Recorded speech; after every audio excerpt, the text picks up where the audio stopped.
Seeds and Beautiful Things podcast. I'm your host, Connie, and I am so glad you're here. The Weed, Seeds, and Beautiful Things podcast exists to come alongside you and spur you on towards irrepressible growth.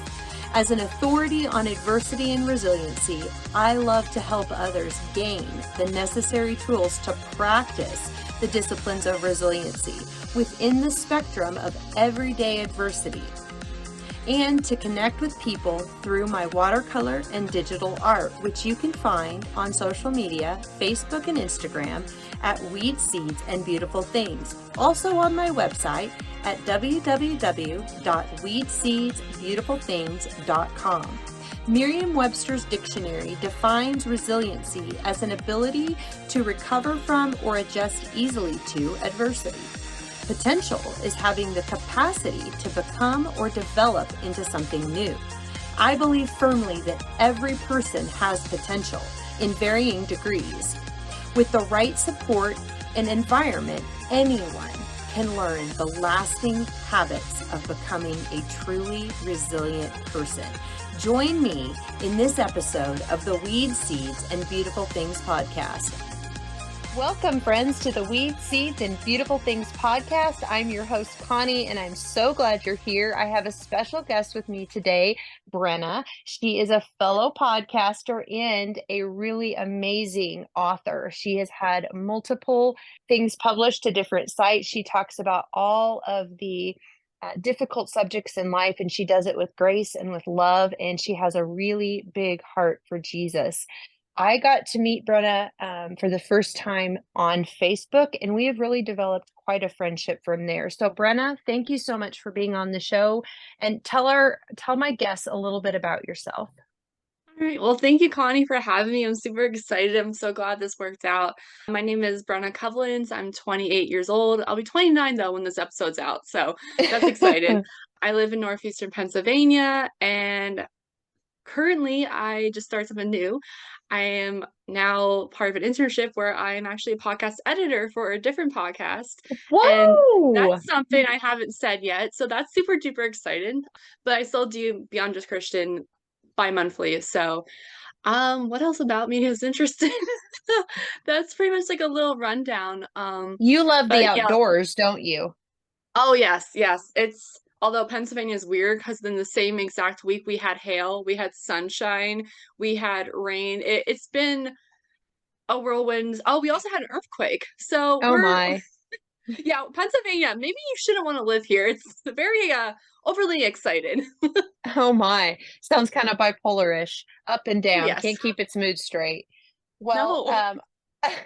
you have an amazing story, many layers, multifaceted. But one thing that we had discussed kind of off at the show that I wanted to talk with you about was this accident that you had. Do you want to kind of give the audience a little bit of a pre-accident thing, kind of where you were at spiritually and how your life was, and then from there, walk us up to this accident and kind of give us a little highlight of what that was like and what you experienced. Yeah, of course. So before the accident, spiritually, I think I was doing, I would say, in my opinion, very well. And I feel that everyone has their spurts when your faith kind of comes and goes. If you've been a Christian for all your life. So I think overall I was doing well, but I really wasn't being as obedient with what God was telling me to do. There is something, and I will get more into this too as my story goes along, but there is something that I wasn't following through with that the Lord kept nudging me about. So I feel that even if I wasn't trying to be disobedient, I was living in a little bit of disobedience. And whenever I would sin, it felt like a huge pounding on my spirit, like, what are you doing? kind of thing. Mm-hmm. But I was still reading my Bible daily. I was still, in the Word, having my quiet time with God, and I was still doing the things that I know I should be doing, which is great. But Yeah. it felt more like a checklist than it did a refreshment. So it Mm-hmm. was very, I was just going with the flow at that point versus, carving out the waves, as some people say. So it felt more of a routine than it did an enjoyment. Okay. Okay. Okay. And so going up, you're living your life normally, and then walk us through what took place the day before the accident and then right up until the point when it happened. So the day before the accident, I was actually a work day for me. My work week is very weird. I work Saturdays. So Saturdays are like my Mondays, and then Mm-hmm. Wednesdays are my Fridays. So I have off Thursdays and Fridays. So Saturday was a typical day of work. I worked till 11, but before it was 10. So I was like, okay, well, most places are closed for food. I'm starving, and my Mm-hmm. fiance, but I was like, well, what time does the Chinese place close? He's like, it's already closed. I'm like, okay. So my next idea was, hey, I can go to Sheets. It's about 15 minutes away from my job, and it's only about 15, 20 minutes from his house. So he's like, yeah, that works. So went to Sheets. And by the way, just a little background about the day. It was pouring all day that day. Like it was Okay. nonstop rain. Like, I mean, nonstop. It was like pretty much all day. It would start, go on for like an hour, more than that, stop for maybe half an hour, and start up again. So at that point, I was like, okay, I know it's raining hard, and I'm already anxious when it comes to driving in the rain as it is, Okay. especially when Mm-hmm. it's so Me much. too. So I took Yes. but we were talking. And I was like, well, what do you believe in? He's like, well, but he also believes in demons, which I agree with. I do believe they exist. Mm-hmm. And he believes in a hell. And he's like, well, when I read the Bible, hell was explained as, darkness versus fire. And then, he brought up a point. It's like later in the end times, that's where fire is mentioned. Otherwise, it's just darkness. And we were talking. He's like, I don't know what's worse, pain the rest of your life or feeling numb for the rest of your life. And Oh, I didn't realize that not long later, I would both feel numbness and pain. So it was just, I don't know. I feel like God was saying, hey, life and death, kind of thing. mm-hmm. I didn't realize that it was going to be so close for me. And Mm. that's what, Fiance's house, your fiance at the time's house, and then walk us through what happens as best you so I also, can. yeah, no, I forgot to mention too, though, is that the reason why I was going to be at his house that night, one, we were both hungry, but we both agreed that it would be best for me to stay over because of the snowstorm, because it Mm-hmm. was supposed to be really bad. And I live probably a good 45, 50 minutes away from my job, and he's only Okay. about 15 minutes from my job. So everything's like super duper close to him. Because I know when you're a Christian, it's probably debated or advised not to sleep over your significant other's home, which Yeah. I understand, but we're already used to whenever if there's bad weather, I would stay over anyway. It just was smarter. Mm-hmm. Plus, he had a truck with four-wheel drive, so worst comes to worst, I had a ride. But Mm-hmm. I left Sheets around eight. No, not eight. Wow, 10:55, and I was driving, and there's like a two-lane road which you get onto, and then eventually it merges. Now, do you mind just talking to me on the phone for a Mm-hmm. little bit? Because there's a lot of rain. I'm anxious. I just want to be able to Yeah. feel calm. So he's like, yeah. So we're talking, and it's probably 3 minutes at most down the road, not even, where after I merged, because I even said, I'm like, with this rain, it's actually hard to see. The next thing that I know is everything's black and my car's flipping. So I go from looking at the Wow. road and then it's like a flash and then everything changed. And I didn't even see anything else. All I know is that my car was flipping and I was in it. And that's where the next part of my story starts because one minute things are Mm-hmm. good and the next they're not. Mm-hmm. Do you have any um So when the car was flipping, it felt as if I was going downhill. But I remember like I could feel that it felt like being crushed. Like when you, mm, let's say if you kick a can and that can just repeat, mm-hmm. it just felt like being boxed in. Like when you see straight lines, it felt like everything was Mm-hmm. zigzag and like just, like this. So I remember, of course, since my fiance was on Bluetooth, I was like, repeated his name over and over again. And when the car stopped, I repeated his name and my glasses had fallen off, but I just remember calling out to his name and I couldn't hear him. So I Oh, just okay. remember I was like, okay, either the phone's dead or the car's dead, but either way, I don't know where my phone is. It was in the glove box the last I checked, but now it's not. I have no idea where it's at. So at that point, I went from calling his name to calling God's name. I was like, Made up. It's something that's this gut reaction to terror or to, horror, that when we're in these situations, our body it has a different sound. I know what you're talking about from my, not yeah, an accident, but a grief situation where there's a different gut reaction, a visceral cry that comes out of us when we're in situations like that. yeah, it was, again, I don't ever want to repeat that. But I know I was stuck there. I was like, "God, I need you to get me out, like, now. I don't care if Mm, there's something going on that I don't feel, but I need to get out." That was just my first reaction, "Get me out of here." mhm, And maybe a minute later, not even, I hear someone's voice, and it's a woman's voice, and she's like, "Are you in there? Are you in there?" Because she didn't know, mm, is this person alive? right. Are they dead? She didn't know anything. Mhm, Turns out there's a car not far behind me, which again, I didn't see them at the time, so they must have merged after mhm, I had merged into 2 lanes to 1. But they found me and they saw my car. They saw me basically hit the guardrail, and from where I hit to where I landed was like 300 meters down the road. So they wow. stopped to, make sure this person's alive. The woman's like, "Are you in there? Are you in there?" And I was like, "I'm here. Just lean against me." They called 911. It was her, a younger woman, and I think what might have been her husband or a family member or someone, something. I don't know, someone. But they called 911 and they're like, "Okay, police on the way." So when we're having a conversation, that's when I noticed something. I'm like, she doesn't speak English that well. And I'm like, she sounds like she probably speaks Spanish because she talked to her family and, kind of a mix of both. Mhm, And, I was like, "Oh, okay." And when I tried explaining to her, "Hey, my mom's number is this, her name is Beverly," she perceived it as, "Oh, this girl in this accent's name is Beverly." So she but, the man who was with her, he's like, "Do you want a cup of water? We have a bottle of water." I'm like, "Yes, please." Like, but they gave me water, they made sure I was supported.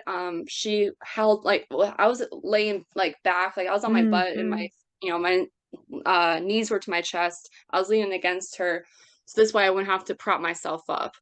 And, mhm, so at this point in time, my fiance was like, "Okay, maybe she just lost signal," because sometimes the area you lose signal. He tried calling right. me back 5 times, and I wasn't answering, and he's like, "That's not like her," and he knew where I was coming from, so at that point, Mhm, he was already in his town. He's like, "Well, I'll go to this one road and wait for her and see if her car goes by," and it was mm, probably, like, 15 minutes later, he's like, "I don't see her." And that's when he starts getting really worried. He's like, "Okay, I'm just gonna drive her direction. Maybe she had a flat tire. Maybe she had to pull over." He's trying to explain, like, "I'm hers, she's mine. Like, I'm not here to just disturb her or anything." So, and 2 minutes later.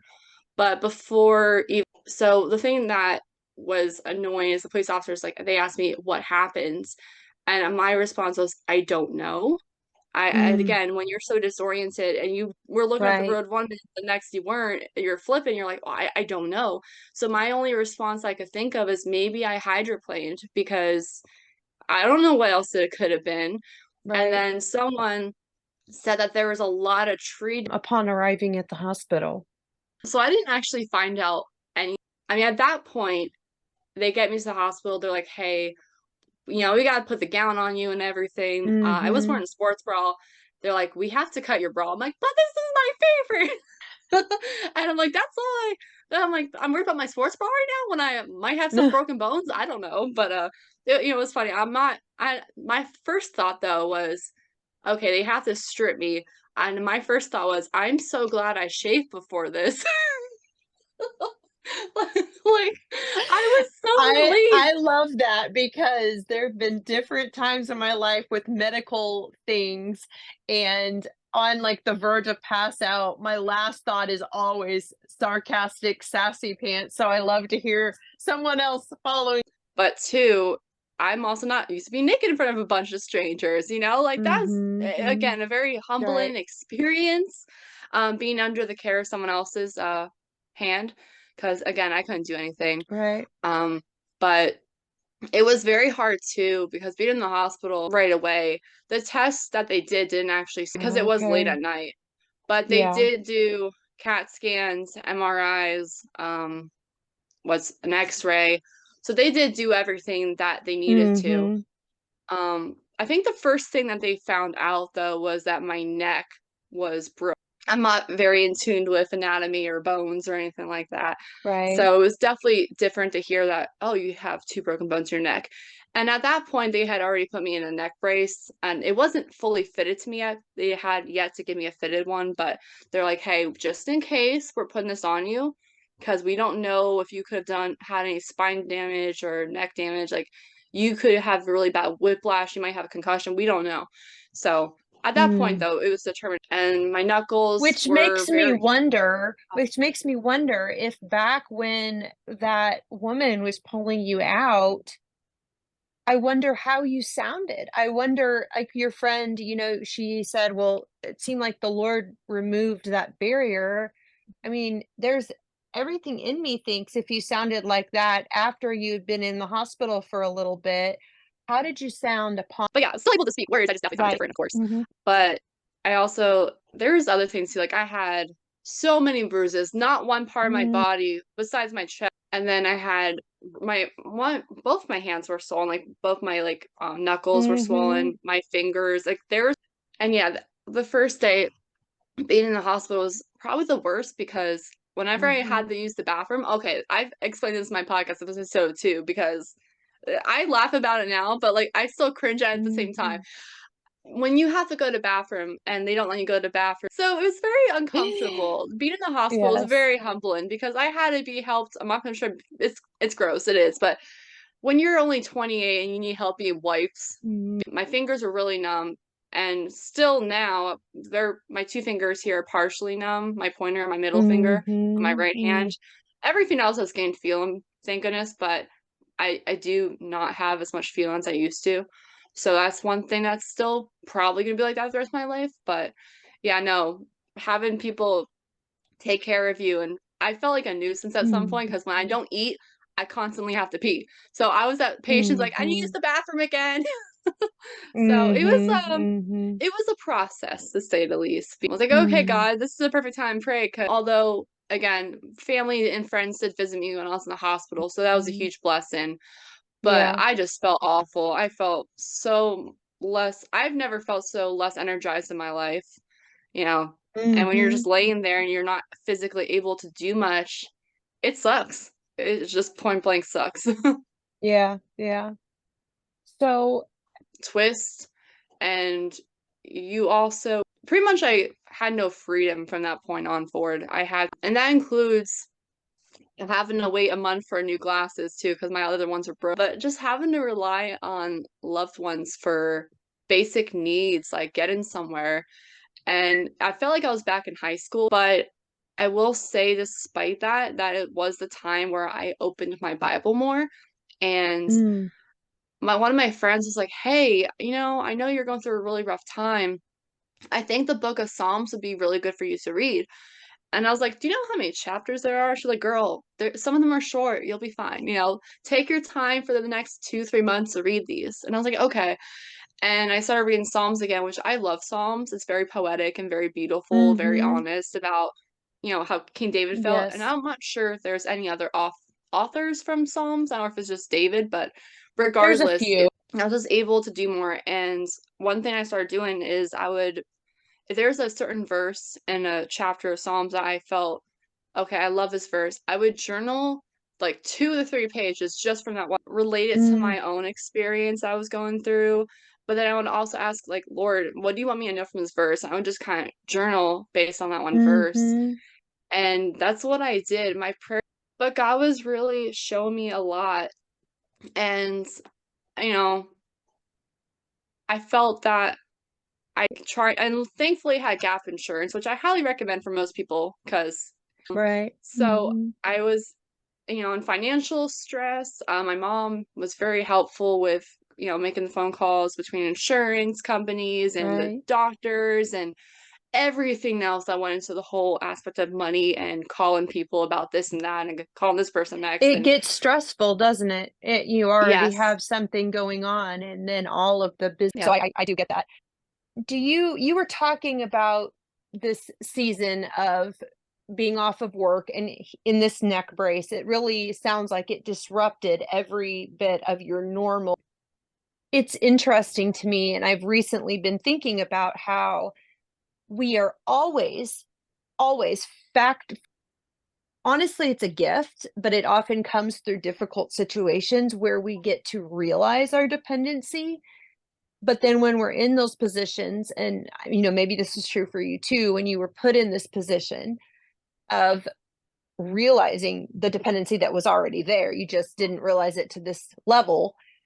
You get to participate in this endless stream of comfort that God has to give to his children. I mean, it's available, but when we're living as if we don't need it, we're not appropriating it as much as when we are like everything is the rug is pulled out beneath us.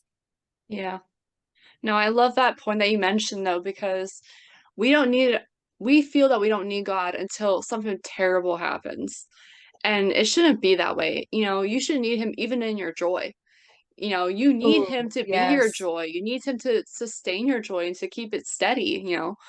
And yeah, it was definitely trying for sure because I knew I always needed a God, but it wasn't as evident. And I Mm, also view it as God is the keeper of my life. He is yes. the one who knows what I'm going to face. He's like, well, you might be fine now, but you're not gonna be fine tomorrow. You Mhm. need me now. You need me to prepare for the next day because you don't know what is ahead of the next day. Prepare, that word, prepare, yeah, difficult, painful, not just physically, of when something physical happens and your body isn't working like it used to, it affects everything. But it Yeah, sounds like the Lord really used it for your good, something that the enemy intended for bad. yeah. And then when you said, things were hard, again, they weren't just hard financially and Mm, mentally, but they're also hard emotionally because I mean, granted, there are so many friends I have, but she wouldn't be helpful with that. Like I had friends supported me, which was very, very sweet, and it shows who really loves you. But I also had mhm. friends that, didn't reach out and offer to help, or I didn't have friends, initiate conversation. And I would reach out like, hey, I have the time now. Granted, I'm in a neck brace and you would have to pick me up or I can have someone drop me off and meet you, but I have the time available now to hang out with you. And it wasn't reciprocated. What new boundaries you need to make with certain people that maybe aren't worth having all of you anymore. And I think that's just Yeah. like things hurt more, but we love more, and very deeply. And you always get our hearts. And when Mhm. you're emotional, that means that, yeah, we get hurt easier because we always have that soft underbelly out. But it's just kind of like, take it or leave it. This is who we are. Um, but it really, but a lot of times I think people like in the normal life that we're going through to be able to say, yeah, I don't think so. I don't think you have my best at heart. So, wow. It really is like a flower in a field, so fragile. And, you know, you have to do and make the best choices in the little breaths of life that we have been given. Yeah, and this came to mind too. I just want to mention it. I think one of the best things about the at-risk youth, and you have to have very thick skin to work there and, Yes. be very unbothered. And anytime there's one kid who was very angry, he's like, Miss Brenna, I hope you die. And I was like, well, God didn't let that happen last time the world tried. I mean, I didn't say that, but I'm like, thinking that I'm like, Uh-huh. yeah, no, God didn't let them again. I had left the hospital. My fiance and we actually drove to the auto body shop where my car was taken. And Okay. but when we were looking and trying to get whatever was salvageable out of my car, that's when he's like, "Hey, I think a tree hit you." I'm like, "What do you mean?" He's like, "Well, the one person told you that there's tree debris in the road. I think a tree fell on you because we were looking at the windshield Wow. the windshield on both sides, like straight across, was in. Like it was Wow. completely collapsed. And there was a bunch of tree branches and wood chips in my car. And of course, I was driving, the windows were closed, everything was shut. I don't have a roof with like a sunroof or anything like that. So the fact we think that a tree And you literally didn't just, see anything. You didn't see yeah, anything. Everything was going fine until that makes a lot of sense. yeah. And then the next day when, he had dropped me off, he actually went back to the scene where it happened. He's like, there's a fallen tree, like there's pieces of tree Mm, that's there. mm, And because with the weather, again, there's so many dead trees in Pennsylvania that yeah. PennDOT will sometimes have to cut them off. Road workers will be carving you know what I'm trying to say. Right. Yeah. So it wouldn't be a shock though if a dead tree was just so, you know, rained on Weakened. and moved with the Yeah. winds, it could have fell. And looking back at it, we're like, okay, that makes more sense because there's literally wood chips and branches in my car. I'm like, how Right. does that even work? Because if my car flipped upside down too and like spun, how would It the tree makes have gone in there? sense. Well, And and if we're the like, well, tree fell and it hit the front of the car, it could have flipped the car. and that makes sense why I also knocked out because one minute I'm looking at the road, the next I'm flipping. So if something fell overhead, Mm-hmm. it's not far fetched. And I'm like, that makes more sense. Right. It really Um, does. but that's where the whole joke that I made originated. I'm like, Yeah. well, how did the car react when the tree tripped her? She flipped. Haha. Anyway, moving on. So that was But my ongoing joke. it also puts a whole like your injuries were terrible, but when you describe the accident, it's like, humanly speaking, God saved your life. Yeah. Like, I mean, I'm covered in goosebumps because he saved your life.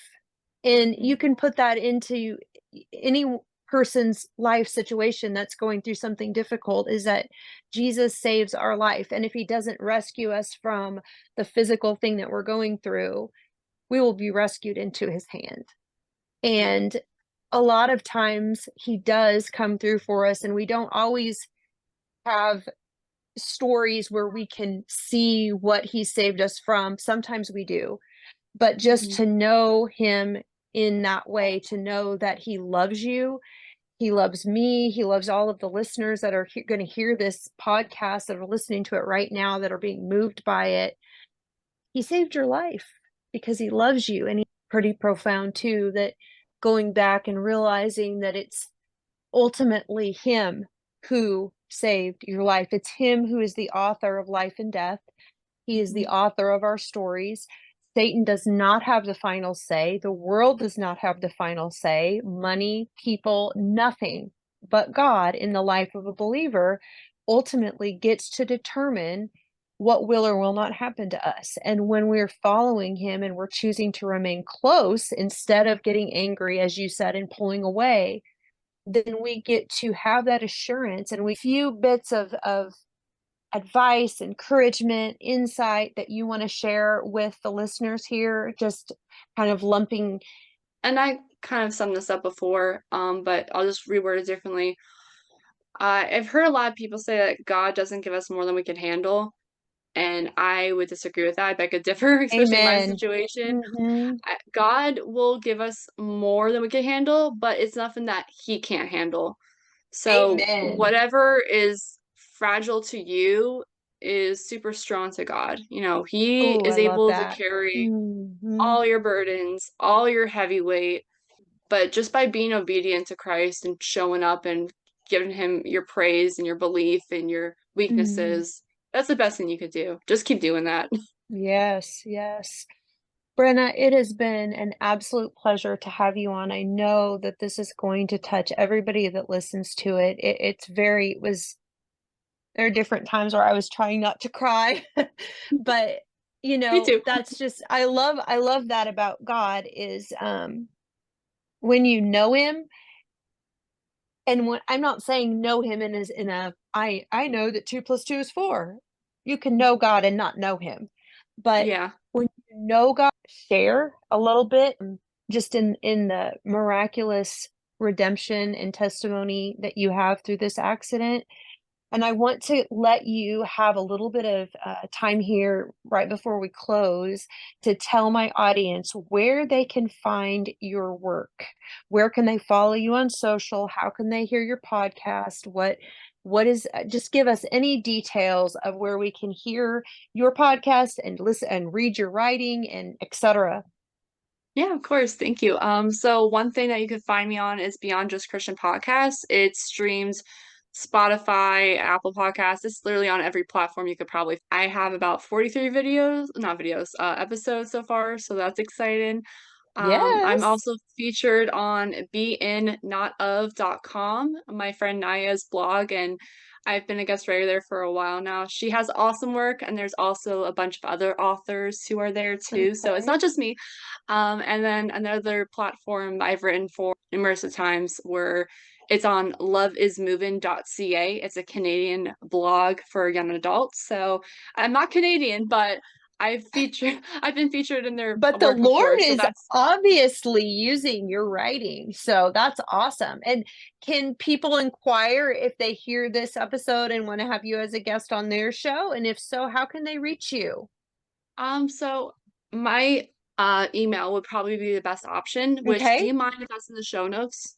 No, that's what I was going to say. I'm going to link your podcast, your writing, and your email in the show notes so that everybody that wants to knows how to get a hold of you and listen to your stuff and read your writing. I'm ready. That works for me. Thank you. Absolutely. Okay, so I will link Brenna's email in the show notes below. And be sure to check her out, follow her, share her work. That is such a gift when someone that listens to your podcast or reads your blog and they benefit from it. Just share it. Don't keep it to yourself. Maybe it didn't even move you super much, but if it's biblical and it doesn't go against what you believe, share it because somebody out there needs to hear the story that we're sharing. And that story is about how great our God is, that he is worth following even when times are difficult, and that he has a good plan for your life despite everything bad that might happen. God is not, his hand is not too short to use the bad and the ugly in our lives to bring great glory to his name. Brenna, it has been an Well, honor. Thank you so much for being a guest on the Weed Seeds and Beautiful Things podcast. thank you for having me. All right, guys, be sure to tune in next time for another episode of the Weed Seeds and Beautiful Things podcast.